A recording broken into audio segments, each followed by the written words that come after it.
Yes, absolutely.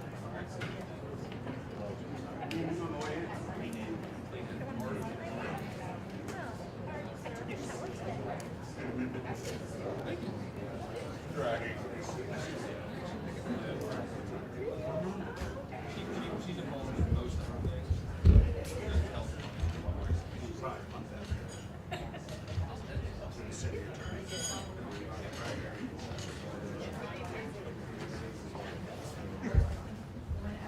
You ready?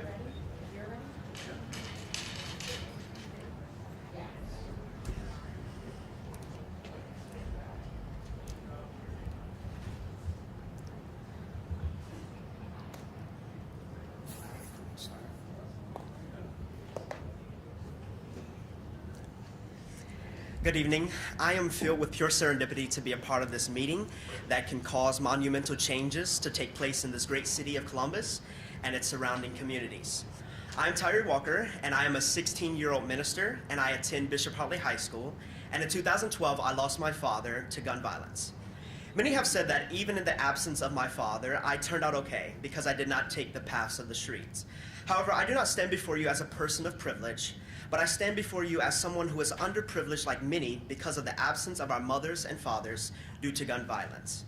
To know that my father, who was born and raised in the Linden community, was so inspired by his 6-year-old son, Dream, to preach the gospel of Jesus Christ, and because of one senseless and insensitive action that took place almost 10 years ago, my father does not get to see the fruition of that great dream. It causes me an even greater pain to see that this fault-filled violence continues and the number of children of gun violence victims rises every day. And so it is my prayer and my wish to all of those who I know and who I don't know in this great city of Columbus to fight the good fight, to end this senseless violence, and to help reconciliation between all citizens in this great city. And now I have the honor and privilege to introduce to some and to present to others, Mayor Andrew Ginther.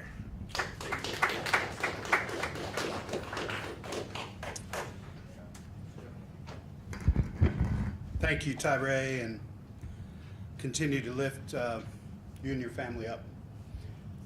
Celebrate all of your great accomplishments, incredible resilience, but remember memory of your father as well. I want to thank City Attorney Klein, Council President Hardin, Chief Bryan, and Division of Police, Dr. Roberts, Columbus Public Health, and of course, Tyree Walker. Thank you for joining us today as we share the latest on our sustained campaign to reduce gun violence in our community, as well as our efforts to combat illegal crime guns in our city. You've heard the stats before, 2 back-to-back record-setting years for homicides in 2020 and 2021, just like other cities across the country during this same period of time. And of the record deaths of our community endured in 2021, 91% of them involved the use of a firearm. The proliferation of illegal crime guns in and out of our city, as well as their prevalence in the hands of those committing acts of violence, are adding fuel to an already dangerous fire. A 2018 study by the Bureau of Alcohol, Tobacco, and Firearms and Explosives found that guns purchased in Ohio made up 18% of the guns recovered and traced from crimes committed in New York. A profoundly disturbing trend that has unfortunately persisted over time. In 2020, more than 2,700 firearms recovered by the ATF were ultimately traced back to our community. And then there are the guns our officers are recovering in Columbus. More than 1,500 so far this year alone. The guns you see on display here represent just 10% of the guns we've taken off the streets due to the incredible work of our officers. What isn't represented are the ghost guns coursing throughout our community at this very moment. These guns aren't marked with serial numbers, they're sold without background checks, often because they're privately assembled from kits, which makes them exceedingly difficult for law enforcement to track, but incredibly easy for criminals to acquire. The Department of Justice is working now to modernize the definition of a firearm to ensure these weapons are subject to the same regulations as traditional firearms, hopefully curbing their continued proliferation. We expect these changes to take effect in the coming months, and we're supportive of the DOJ's work to wrangle the threats posed by unserialized firearms. Despite the urgency of this issue and all the evidence piling up before our very eyes, the State House continues to move in the wrong direction. Stand your ground. Now permitless carry, putting our very officers' lives at risk more than ever before. More guns, less training, fewer permits are precisely what we do not need at this moment, and will in no way prevent more senseless gun-related deaths from plaguing our neighborhoods and shattering the lives of our neighbors. These actions by the state undermine our ability to promote safety, security, law and order, and they do not represent viable solutions to the problems at hand. We need our leaders at the State House to do better. And if they refuse to move on gun violence in a thoughtful and serious way, then they at least need to get out of our way so we as a local city can do the things we know we need to do. Ban assault weapons, uniform background checks, red flag laws to keep guns out of the hands of those who present a danger to themselves and to others. We're committed to stemming the violence through apprehension, intervention, and prevention. And we're seeing some promising results. Homicides are down dramatically, 40%, compared to last year at this time. Our case closure rate is up significantly as well. But more needs to be done to take on guns, specifically because of the outsized role they play in the violence we're witnessing. To recap briefly, here's some of what we've done despite the constraints imposed upon us by the state legislature. Last summer, we formed a partnership between the Columbus Division of Police, the U.S. Attorney's Office for the Southern District of Ohio, and the ATF to collect, analyze, and distribute information regarding gun-related crimes. We've pooled our collective resources and we're utilizing leading-edge technology and evidence recovered from crime scenes to identify, apprehend, and prosecute the perpetrators of gun violence, as well as those who sell or supply those firearms in the first place.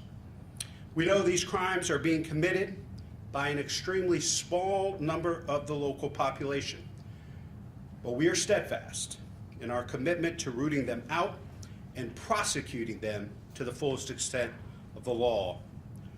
Our partnership with the ATF and the U.S. Attorney's Office is critical to our overall strategy to fight violent crime in Columbus, and that's why we'll be devoting an additional $250,000 for additional attorneys to assist in this effort. City Attorney Klein will speak more about this in just a moment, but I'd be remiss if I didn't once again urge the United States Senate to swiftly confirm Steve Dettelbach as the director of the ATF, which has been without a Senate-confirmed leader since 2015. Mr. Dettelbach, who's a Cleveland native, I might add, is uniquely qualified to lead this integral federal law enforcement agency, and I'm confident he will prove to be an invaluable partner in our ongoing efforts to reduce gun violence and promote community safety. That's why Council President Hardin and I worked to introduce and pass a resolution at Council last night supporting his nomination, and will continue to advocate on his behalf until he is confirmed. And I want to thank Senators Portman and Brown for their support of that nomination moving forward. Having every available resource at our disposal is crucial to our ability to bring down violent crime Having a reliable, steady leader at the helm of the ATF will move us even further in the right direction. This is particularly pressing as we work in our city to address gun violence as a public health crisis. Last February, I tasked our health commissioner, Dr. Mashika Roberts, with leading this work and coordinating with other city departments to devise a holistic approach for addressing this problem. The Columbus Board of Health has already convened to meet on this matter, and Dr. Roberts is here today to provide you with a more detailed update. We also formed the Columbus Alliance Against Illegal Guns, and we asked the DOJ to include Columbus in the National Firearms Trafficking Strike Force, which is dedicated to disrupting gun trafficking schemes across state boundaries. We need the full weight of the federal government behind us, but we haven't heard back from them in our request to join the strike force. Needless to say, we won't be waiting for them to act. I'll be calling upon all of our partners who have had a hand at this work to come together and create a similar solution that is custom made for Columbus. The federal government does this work well. We'll aim to do it just as well, if not better, ourselves. Expect to hear more on that as those details are finalized. In the meantime, it's my pleasure to introduce our partner in all of our efforts to reduce gun violence in our community. Please welcome City Attorney Zach Klein.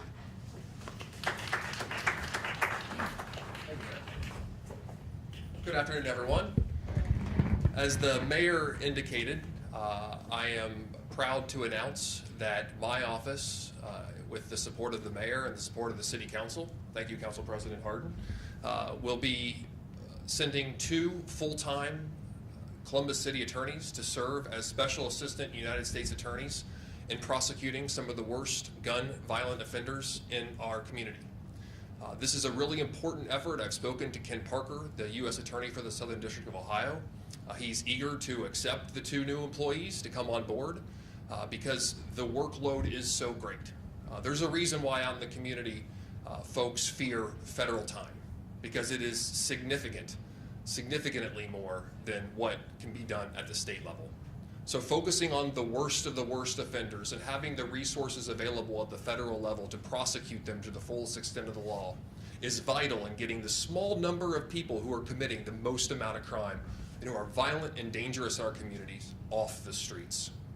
If you'll recall, when the city council and the mayor and the city attorney's office passed some of its more recent gun laws, namely the weapons under disability law as it relates to those who have a domestic violence conviction, there was a gap between the federal level that prohibits individuals with a domestic violence conviction from possessing a gun, and the state level, which in a state like Ohio, allows a person with a domestic violence conviction to possess a gun. We stepped in the gap to create a city ordinance that prohibits a domestic violent offender conviction from possessing a gun. And the reason we did that is because the federal level, the federal government did not have the resources to prosecute some of the worst domestic violence offenders who possess guns. Not because of the lack of the desire, but because of the lack of the ability. So adding 2 new full-time special assistant U.S. attorneys to the federal roster right here in the city of Columbus will expand their authority and ability to prosecute some of the worst of the worst. So thank you, Mayor Ginther. Thank you, Council President Hardin, for the funding. And at this time, turn it over to our fearless leader of the City Council, Council President Shannon Hardin. Thank you, City Attorney, and thank you for all those under his leadership who have been on the front lines of truthfully trying to work within a system and within a state that makes it all too hard for local communities to protect our citizens. It should not be as hard, and we should not have to dedicate as many staff hours and attorney hours to pretzeling around to figure out how we should protect our community. You know, being in this room, you can sense how heavy it is, beginning with hearing from Tyree talking about the loss of his father, seeing these guns displayed in front of us, seeing our mothers standing in orange who have lost their babies, and thinking all too often that it could be another day, there would be another orange shirt around us. This stuff is heavy. We're talking about lives, we're talking about our residents, we're talking about our children when we talk about these guns. It's a cold reminder of the lost lives, crushed dreams, parents and grandparents who feel completely empty in sadness and sometimes rage. I've heard it too many times, in person and on the phone. I reach out to the family of each and every young person who is killed in our city. These phone calls are the worst part of my job. But it's important that they can tell their stories, to articulate their despair and their anger. And I almost always hear fear. The fear of being powerless to stop the gun violence. It's tremendously frustrating to listen to these stories and to know that our elected legislature in the State House is telling cities to do nothing, even if it would save lives by having common sense regulations on guns. Do nothing. Despite all that the NRA and the Ohio legislature is doing to promote the selling of deadly weapons, our team is not giving up. I appreciate City Attorney Klein and others for working on creative legal strategies to improve gun safety in our city. I also want to thank our Ohio Senators, Brown and Portman, who both supported bipartisan gun safety legislation. It certainly isn't all of what's needed to deal with the gun violence in Ohio, and not even close, but it is a step in the right direction. In Columbus, we are not just focused on guns. We are also continuing to do everything in our power to give young people choices, to walk away from violence and into the next phase of their lives. It is worth every dollar to create opportunities where kids can grow and learn new skills during the summer. That's why Council and the Mayor invested more than $16 million for youth programming just for the summer, for jobs, for summer camps and sports leagues. At the end of the day, keeping kids safe isn't an either or proposition. It's a yes and solution, and it takes all of us. But to make that happen, cities need to be able to do something, starting with common sense gun safety laws. At this point, I'd like to introduce the person who is on the front lines every day, leading our division and keeping us all safe. And it's our responsibility, truthfully, to make sure that she has the support and the division has the support so that they're not up against all this. And our police officers aren't up against all of this. And it seems like the state legislature makes that way too easy. It's now my pleasure to introduce our police chief, Elaine Bryant.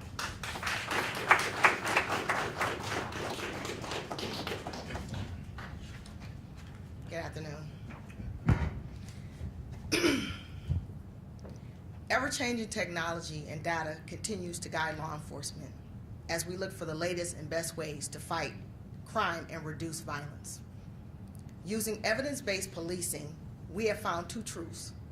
A small group of people is responsible for a large percentage of violent crime in every community, and the community has demanded that our search for those subjects be targeted and specific to those engaged in the circle of violence. The data not only shows a small group of individuals is responsible for crime in our communities, but they use a small number of firearms to commit those crimes. In other words, forensic evidence has allowed us to identify the guns that are being used to commit the same shootings, which can be used to identify those who actually pull those triggers. The Bureau of Alcohol, Tobacco, Firearms, and Explosives has championed the use of NIBIN to assist and direct firearm investigations. NIBIN is the National Integrated Ballistic Information Network. Prior to my arrival in Columbus, the Division of Police was unable to conduct NIBIN enhanced investigations due to several issues. Fortunately, in the last year, through the division's relationship with the ATF, we were able to arrange for the ATF's mobile NIBIN lab to be stationed in Columbus for the first 5 months in the year 2022. The lab, staffed by Columbus Police Task Force officers and ATF agents, increased the amount of firearms and evidence entered into NIBIN in such a fashion that the backlog of cases that existed prior to 2022 were all but erased. In addition, the mobile lab developed more than 1,100 leads, connecting evidence from different shootings to each other and the firearms used in each. Those leads helped to solve cases and identify suspects. Even in instances in which the investigation is still open, we have been able to identify and charge violent crime suspects with unrelated weapon offenses while detectives complete their investigations, thus interrupting the cycle of gun violence. As a result of the successful deployment of the mobile lab, Columbus has been named as an ATF Correlation Center. This will allow our investigative leads to be processed faster and will result in those leads to be returned to our detectives for follow-up. These developments will put Columbus on the fast track towards a more evidence-based policing model that will serve its residents in a manner that protects neighborhoods from those who commit violent gun crimes. The Division of Police has also implemented a bi-weekly shooting review in which detectives from various units meet with state, federal partners, prosecutors, city attorneys, and other law enforcement officials to share information on recent shootings. And we collaborate to solve a shooting before it leads to any retaliatory violence. We know this work is preventing shootings. It is preventing deaths and injuries that change the lives of victims who survive and prevent the devastating knock at the door by our officers breaking the news to a family that their loved ones won't be coming home. Officers have recovered over 1,500 firearms this year alone. As you can see, there's some of these firearms here, with over 1,200 of those being seized. Our officers and detectives, they confront armed individuals every day, on the streets, during a traffic stop, serving search warrants. Whether it's the 10 guns seized during the search warrant in Linden on June 9th, or the 1 gun seized on Saturday night by uniformed officers assigned to the Short North who apprehended a shooting suspect. Our officers are using every tool at their disposal to make their communities safer. The stakes could not be higher. Every life lost to gun violence is a tragedy. For the victim, their family, the suspect's family, who will lose their loved ones to incarceration, and the communities who absorb the trauma, emotional and financial costs associated with these horrific crimes. I leave you with this. We are far from done. We will not accept the status quo. Working together with our partners, we will utilize every tool at our disposal to drive down gun violence, to lock up the people perpetrating this gun violence, and to protect the people we serve. Now with that, I'd like to introduce our Health Commissioner, Dr. Mashika Roberts.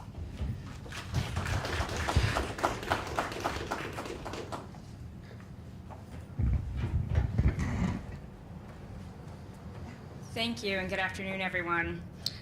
Columbus Public Health is proud to work alongside our city partners and to help all of you to create our community, to make sure that it is a healthy and safe community for not only our residents, but also our visitors. So we're really happy to be engaged in this critical work. Looking at gun violence through the public health lens gives our collective efforts a different perspective, as well as work to address the crisis together. Not one agency, not one individual can solve this problem. It really takes all of us. There are no quick and easy fixes, unfortunately, to this work to answer gun violence. It's something, again, that takes time and it takes a lot of effort. But we at Columbus Public Health, and I know with our other partners, we're committed to working on this for the long haul, for the safety of our community. We need to find some long-term solutions that will make our communities not only safer, but healthier. Columbus Public Health, as the mayor mentioned, has engaged the Board of Health, and we are working with Mayor Ginther as well as Columbus City Attorney Zach Klein and his office to determine how public health can engage more deeply in this space while we ramp up our intervention efforts that we've started and that we want to continue. We started with educating the Board of Health in May of this year and again in June by having subject matter experts like Chief Bryant and City Attorney Klein and his colleagues educate the board on some of the fundamental things. What is going on? What does gun violence look like in our community? And how has the state preempted us from doing anything further to control gun violence in our community? We have one additional Board of Health meeting in July where we will hear from individuals who have been personally impacted from gun violence in our community. And then in August, we are planning a community forum, not only for our Board of Health, but for our community members to hear from national experts of what has worked in other communities to help control gun violence. Our team at the Center for Public Health Innovation continues to look at ways that we can reduce the disparities on gun violence in our community. As you likely know and have seen on the media, gun violence disproportionately affects people of color and disproportionately affects males. And that has created a decreased life expectancy for some of those, not only in our community, but across the nation. And so this is a health disparity issue as well as a safety issue in our community. So we've developed a few initiatives already, some of you which you've heard about and that you're familiar with, but I want to share a few more that we are doing now. We're really trying to create more resiliency in our community. So we have launched the More Life Partnership to provide trauma services through faith-based organizations in community of need in our city, including the Linden Life Fellowship and New Birth Christian Ministries. These services will include counseling and therapy services, linkage and connection to community resources, incidental supplies to communities in need, space rental for therapy sessions, outreach campaigns, transportation to therapy, as well as group sessions. This project will prioritize the communities in areas near physical churches, as well as those that with low utilization for mental health resources for outreach and support. Additionally, as I said, our Center for Public Health Innovation continues to evaluate what other cities are doing, and we will continue that. Another program in terms of the resiliency organizations or organizers that we're working with is to look at finding individuals who can serve as block leaders and key conveners to neighborhood-based interventions. This effort will include block-specific visioning and planning, support and referrals for social services, and assistance with urgent home repair needs through leadership development and collective efficacy building to improve living conditions for that block. Again, place matters, neighborhood matters, and if you feel more confident in your neighborhood and the way it looks and the way it feels, you're less likely to have violence occur in that neighborhood. But I want to remind you, as dedicated as we all are, not only those of us up here, but all of you, this change is not going to happen overnight. It's going to take time, but I am confident that if we all continue to work together, we will make a positive impact of gun violence in our community, and we will make it a safer community, and we will save lives. So I thank you for your time.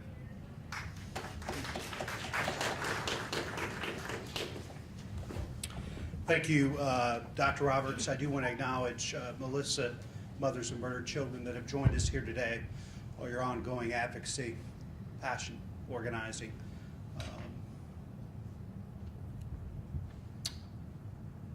Thinking of you and your families and why this work matters so much. CDC last year reported that for the first time in the history of the Republic, the leading cause of death for children was firearms. Not traffic accidents, not a virus or sickness or cancer. Firearms. Imagine for a moment if there was a virus or a threat or an illness out there that disproportionately negatively impacted children or African Americans or other members of our community. What would we be willing to do differently to save their lives, to protect their families? Would we be willing to change the way we do things? Would we be willing to agree to sacrifice a little bit of freedom for safety, particularly when young people face the greatest risk? Would we develop a vaccine? Look at data and evidence, best practices to make sure the most vulnerable in our community lived we would. We can do this too. But it's going to require all of us. The decrease in violence we've seen thus far this year, in large part, I credit to two things: the incredible work of our officers and law enforcement in this community, but also the public. The information that tips, the information that's being shared with law enforcement helped us take 1,500 firearms off the street. Think about what we can do together. If we truly are willing to look in the mirror and acknowledge that gun violence is a public health crisis in this community and communities around America. Be happy to take any questions. I was wondering, can we get a little more information about some of the guns we're seeing around us? Were these all recovered recently? Some of the situations where it's you or someone else is bringing it? Chief, you want to speak to that? So the majority of the guns that we recover are handguns. It's been over 1,500 so far this year alone. Some of those are taken out of, like I said, search warrants. Some are taken off of people on traffic stops. Some of them are taken based on interaction with police during police runs. So the majority of the guns that you may see may be evidence-based, and that's, or we have a small percentage that are turned in, that we find guns that may have been lost and have been recovered, so. So are all these that we're seeing right now, are many of these recovered recently? I can't tell you these specific guns right now, where they come from or what they represent, but these are guns that are in our possession. Do you know where a lot of these illegal guns are coming from? They're coming from different states, just like the mayor stated that some of the guns are being traced from other states that are coming into our into Ohio, specific from other places. So That's why it's so important that if we don't become part of that trafficking strike force, that we create our own locally, because there's, you know, these firearms may very well have come other places around the country. I shared some stats of firearms that came from this community that were used in crimes in New York. We believe that that effort can help disrupt and potentially slow down the proliferation of illegal crime guns in this community, but also communities around the country. But that's why that work is so important. I'm wondering, especially as we've had some high-profile incidents involving teenagers, some homicides even, where those teenagers in particular are getting the guns. that's a very good question, which is why we're tracking it and why it's so important that we're part of that correlation center. Because every gun that we recover, we are running it through NIBIN to determine where it's coming from and if it's been involved in other incidents. And we are finding that there are incidents that are occurring not just in Ohio, but from other states that are connected to these weapons. What is that turnaround time for NIBIN? It has been fairly quickly. I think, is Deputy Chief Ware here? Ware here? Could you? It's currently, right now, it could be up to a week, up a week or two. We've had it down to as low as 48 hours before in the past, and it kind of depends on value of what's coming in and where we are. Like I said, the chief referenced in the talk earlier, the mobile lab helped a lot and got the backlog down. And we were getting it back to that more manageable within the week. And we'd like to ideally get it down to 24 hours or something. But at some point, like where we're at right now, it's probably between 48 hours and 2 weeks, depending on the value. And how much of an impact has that had, being able to reduce that turnaround time and trying to prevent and solve other crimes? Oh, it's been significant, which is why we can't, the ATF enough in the partnership, because of that, we've been able to actually identify suspects and take them off the street, preventing recidivism and preventing other crimes that may occur if they were not off the streets. Can you talk more about how Columbus being named the one of the ATF's correlation centers helps specifically Columbus? Oh, it helps because, again, we know that crime does not have any boundaries. And so us being part of that correlation center is almost like being a part of like an airport hub. So we're able to actually take those guns, put them into the system, and make a determination if that gun or that specific crime was committed somewhere else, and then we can actually track it back and be able to identify suspects. And then those detectives take that lead, and they're able to actually build a case And we've actually been very successful in locking people up based on information that came from the Correlation Center. I think one of the reasons I raised Mr. Dettelbach's nomination again today was how critically important it is to have that permanent director at ATF, because quite honestly, the state is MIA in this work, and in quite honestly passing laws against the wishes of prosecutors, police officers, first responders. It's so much more critical that we have Mr. Dettelbach confirmed. Grateful for Senator Portman. He and Senator Susan Collins of Maine were the only two Republicans initially that came out and support. There are others that have come out in support of Mr. Dettelbach. I've spoken with him just as of last week, and once he's confirmed, he looks forward to working with Columbus and other cities around the country to reduce gun violence, and really want to encourage folks for a speedy confirmation. Mayor, we talked yesterday, but I was wondering if you could explain the significance of the pin you're wearing.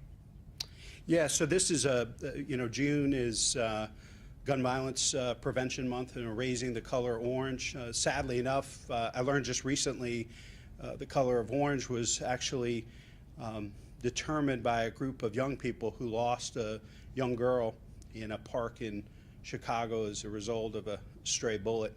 And the thought is orange is what hunters wear when they're out hunting, to make sure that other hunters and others are aware they're nearby, to try to help them stay safe.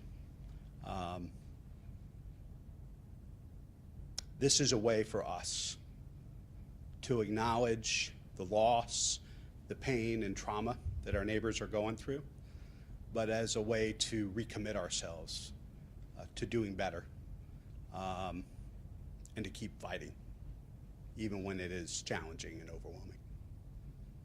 Could the city of Columbus have the power to ban things like you mentioned, ban, assault rifles and things of that nature? I know we called out state lawmakers quite a bit. Could the city do something like that? We have, and because they have preempted us, they've taken the ability to ban assault weapons, demand universal background checks, pass red flag laws. And unfortunately, not only have they not done those things, they've preempted us and then done things that everybody in the law enforcement community opposed. Stand your ground, permitless carry. It is now incumbent upon our officers to ask folks that they're interacting with or that they've stopped to detain for questioning whether or not they're armed. It's no longer even incumbent on the individual. That's on our officers.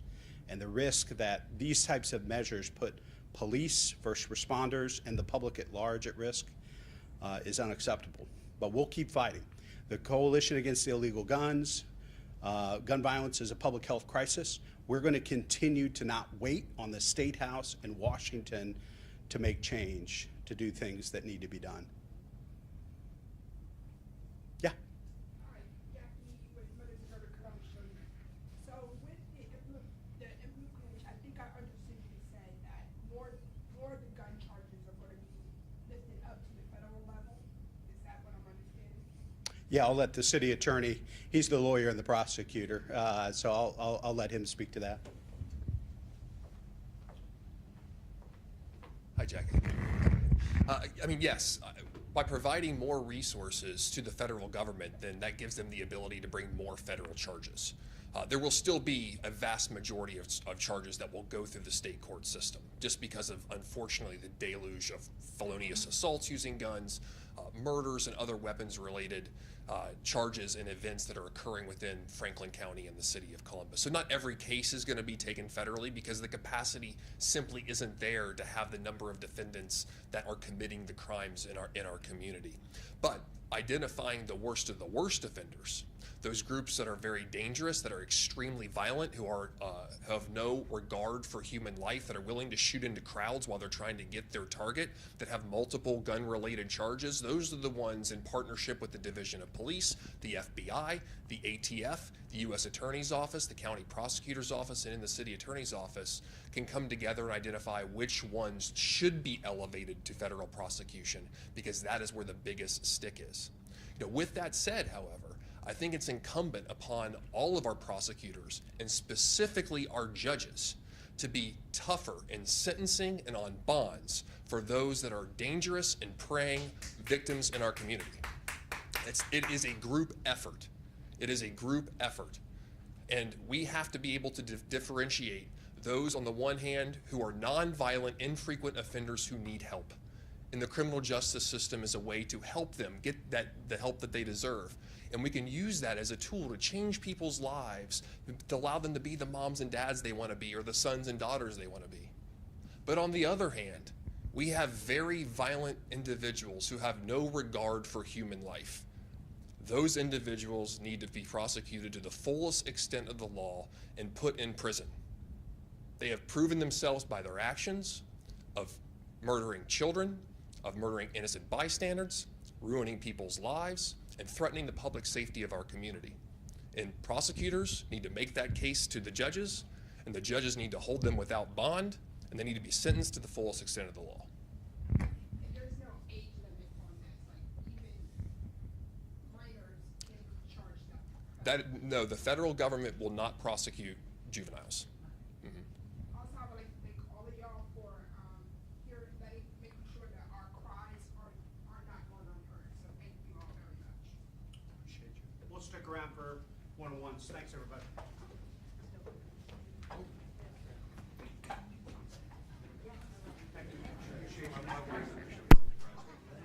Thanks, Doc.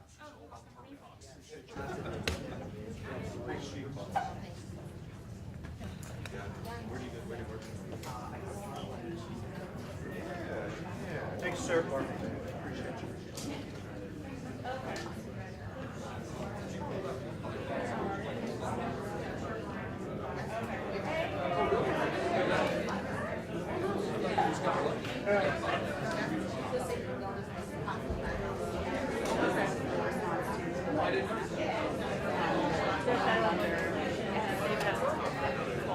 Thank you. Nope. We'll probably push her.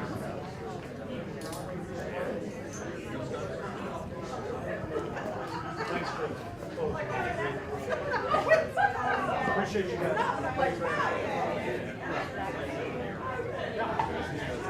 Sure.